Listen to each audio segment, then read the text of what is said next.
빠르게 변화되는 세태 속에 우리 사회 여러 현상을 핵심 트렌드만 분석해 손쉽게 전하는 경제 트렌드 따라잡기.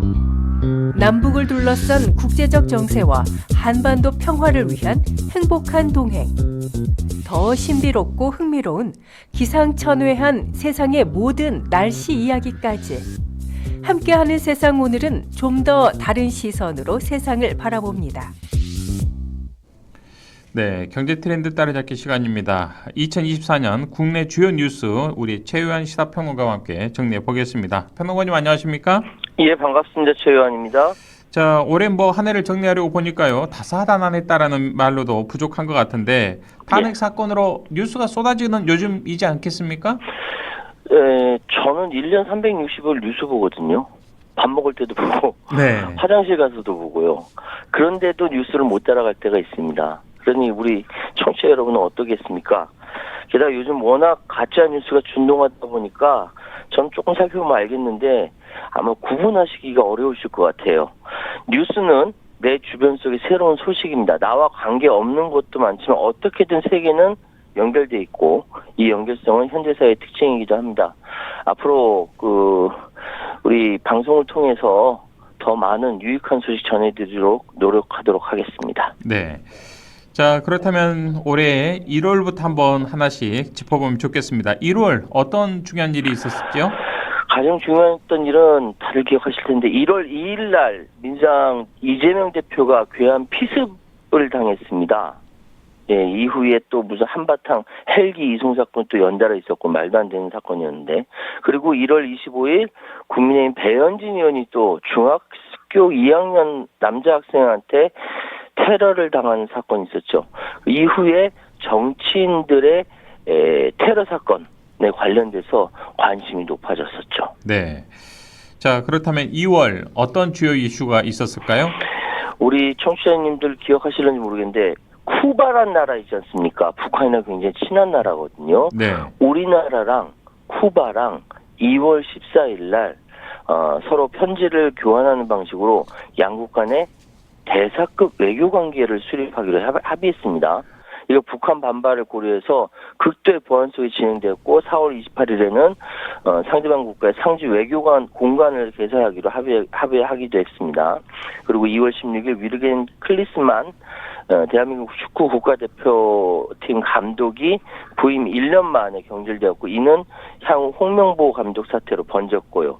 그리고 지금도 풀리지 않는 문제, 2월 21일부터 대한민국 의정 갈등이 본격화되었습니다. 3차 진료시설 치료가 불가능해지고 정부의 신뢰가 떨어지기 시작했습니다. 네, 이 의료계 문제는 아직도 현재도 진행 중인데요. 자, 그러면 3월로 가볼까요? 3월의 가장 큰 사건은 전국 의대 정원 2,000명 확대 정책에 따른 학교별 증원 규모가 확정되었습니다. 이걸로 일단 의대 증원 계획은 마무리가 된 거예요. 지금까지도 여전히 시끄럽고요. 4월로 넘어가서 4월 3일에 에버랜드에 있었던 푸바오, 자이언트 판다죠. 중국의 청두시 소재의 자이언트 판다 기지로 반환됐습니다. 이날 에버랜드에 새벽부터 6천여 명의 인파가 몰렸었다라고 하죠. 또 4월 10일에는 22대 국회의원 선거가 실시됐고 더불어민주당이 175석 단독 과반으로 승리 끝났고요. 4월 16일 날 세월호 참사 10주기 기억식 등 추모 행사가 열렸고 22일부터 미니진과 하이브 간의 어도 경영권 분쟁이 한참 동안 이후로 계속 시끄러웠습니다. 그리고 4월 29일 날 윤석열 정부 출범한 720일 만에 여야 영수회담이 열렸었습니다. 네. 아, 정말 먼 옛날 이야기 같습니다. 벌써 오래 있었던 이슈인데 정말 기억에서 사라지려고 하는데, 자, 5월로 넘어가 볼까요? 예, 5월에는 우리 한국 사람들한테 굉장히 유명한 사람 김미영 팀장, 보이스피싱 총책 1세대입니다. 이 사람이 54살 박모 씨인데요. 이 사람 잡혔었거든요. 필리핀 감옥에서 탈출했습니다. 아직도 안 잡혔어요. 5월달에 탈출해서. 네. 우리가 계속 경고를 보냈음에도 불구하고 탈출했다라고 하더라고요. 그리고 5월 9일에는 가수 김호중 씨의 음주운전 사건이 있었습니다. 이후 김호중 씨는 6월 18일 날 구속 기소되었고요. 그리고 문제 5월 28일부터 북한이 군사분계선 일대 접경 지역부터 서울, 경기, 강원 등 전국 각지로 오물풍선을 살포한 사건이 발생합니다. 이 오물풍선이 나중에 국지전으로 네. 연결되는 원인이 되기도 했습니다. 자, 그렇군요. 6월에는 어떤 일이 있었나요? 6월에는 6월 17일에 서울대학교 병원이 무기한 휴진에 들어갔고요. 특히 6월 24일에는 경기도 화성시에 위치한 1차 전지 제조업체 아리셀 공장에서 큰 화재가 발생했었습니다.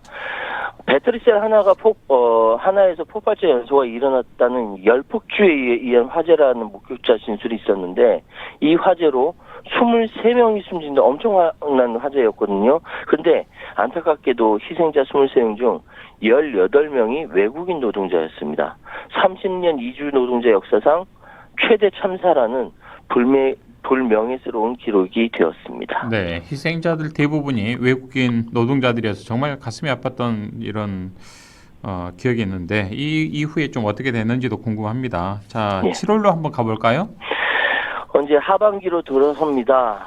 사건이 더 많아졌는데요. 7월 13일 날 우리 청취자 여러분 기억나실런지 모르겠는데 로또 1등 복권 당첨자가 63명이나 나왔어요.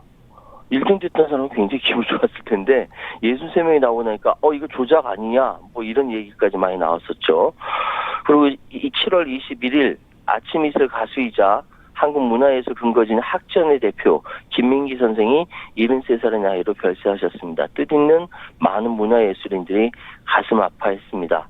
그리고 7월 23일 국민의힘 제4차 전당대회를 통해서 한동훈 당대표를 선출했고 친한계 지도부가 채워졌습니다.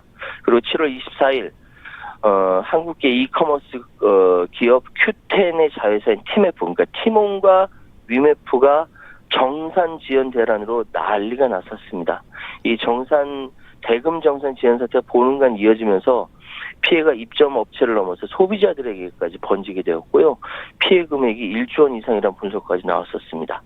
그리고 7월 26일 날 제33회 하계 올림픽 대회가 프랑스 파리에서 개막됐고요.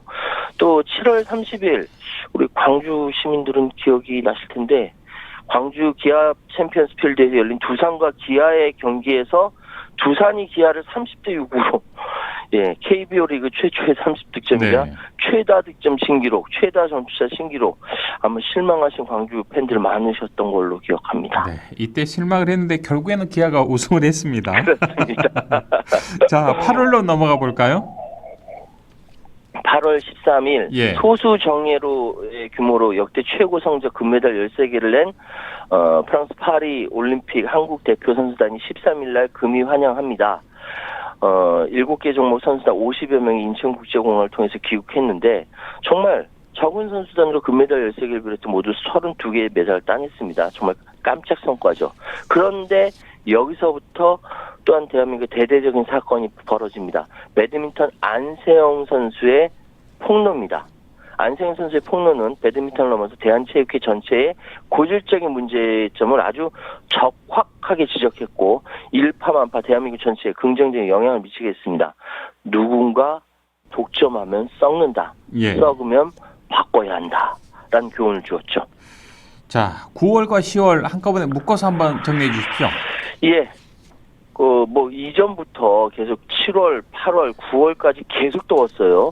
9월 19일 서울에서 역사상 가장 늦은 폭염경보가 내려졌고, 이날 9월 19일에 경남 양산시 최고 온도가 37.7도를 기록했습니다.